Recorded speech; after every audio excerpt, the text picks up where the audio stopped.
What happens to desire as we age?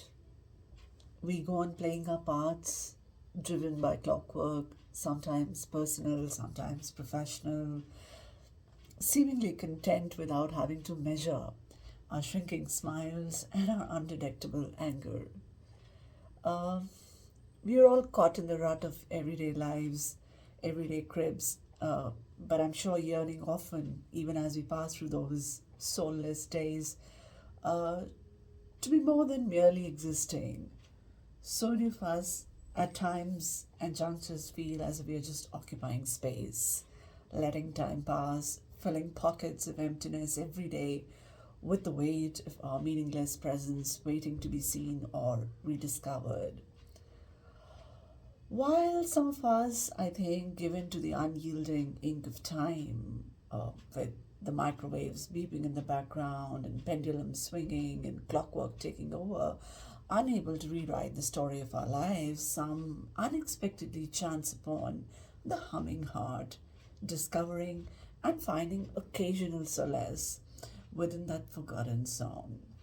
So, what is your story? Where do you see yourself in these two extreme positions?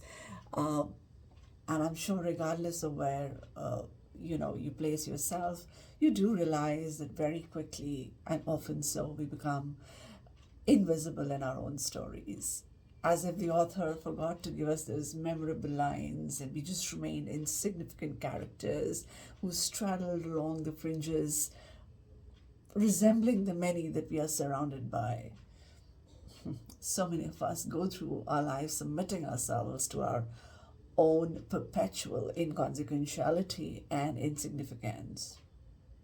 So, what does one do? And that is a question I have battled with so many times. Perhaps it takes something, maybe, an audacious redefining of dreams, even if it is later in life.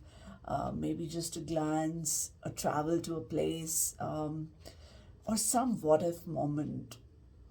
Or then for a person like me, taking recourse to something creative, and particularly in this context, poetry, which is the primary reason I've set up this channel and decided to bring some poems to you, like the heady whiff of rainwater that not only makes you feel alive but also reminds you that the songs were once full of hope, that even you secretly crave for joy, whatever be your age, and you need not be guilty of that. And while you continue to delve within the fading echoes of laughter every passing day, don't stop revisiting the museum of memories, drawing ballads, poems, songs from the dust laden cabinets, and listening to the sounds of the tempering outside of your gloomy terrace, along with the bird songs of rain and hums of poetry. So, there is this one poem that's particularly close to my heart, um, and as I've told often, I've already recited this twice and published it. Uh, that it seems largely born out of the pandemic, yet I would not label it a pandemic poem. I think it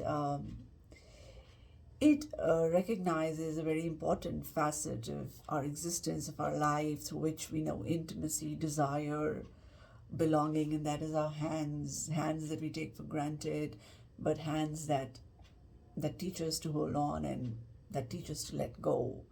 And what came of these hands when we were not allowed to make contact during the pandemic? So there is a poem that has been curated and created with those thoughts in mind, something as simple as holding on to a cup of tea for 15 minutes in the gruesome chill of December because it's cold and your hands do that for you.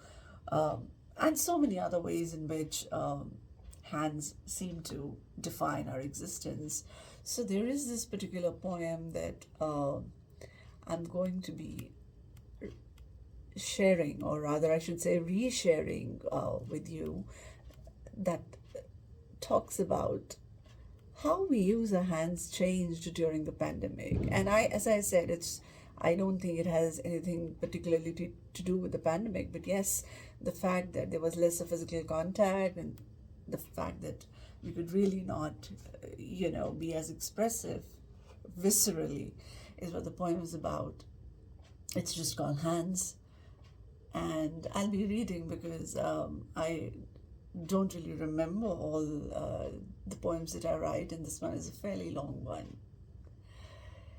It says, I remember shaking hands, damp, sweaty hands, and dry, coarse hands, bone crushing handshakes, and dead fish handshakes, two handed handshakes, my hands sandwiched between a pair of big palms.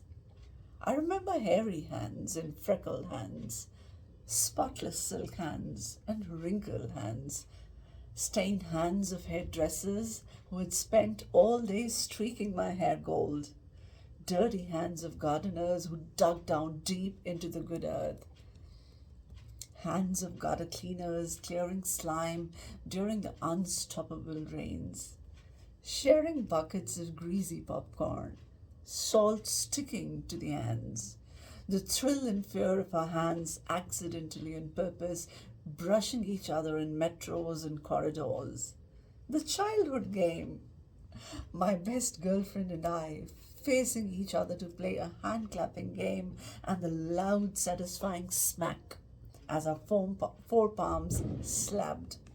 I remember the elegant turn of shiny brass doorknobs, cool to the touch.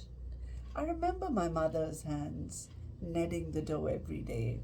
I remember holding my father's hand, competing with wrists and forearms, elbows firmly placed on the table, while he always pretended to lose. I remember the joy of offering my index finger to a new baby who wrapped it in his fist as we gazed at each other in perpetual wonder. I remember salad bars and hot bars. I remember saying with my hand, want a bite? And offering a forkful of food from my plate. I remember asking, can I have a sip? And placing my lips on the edge of your cold, frosty glass. I remember passing around the cup, each of us taking a small sip of wine. I remember passing around, each of us ripping off a big yeasty hunk. I remember picking up a serving spoon someone had just put down without giving it a second thought. I remember sitting with a mourner at her home, not saying a word, simply taking her hand in mine. So this was this little poem, and I hope you all resonate with it. You all, if not like it, yeah, I mean, these are things we almost always take for granted, and how we started, reconstructing and seeing our world in a new light post the pandemic and the restrictions that came with it, and of course, awakened to a whole new possibility of how beautiful, warm, and intimate life was when those restrictions are not in play. So, this was my little reading for you today, and I'll be back soon with another reading. Thank you.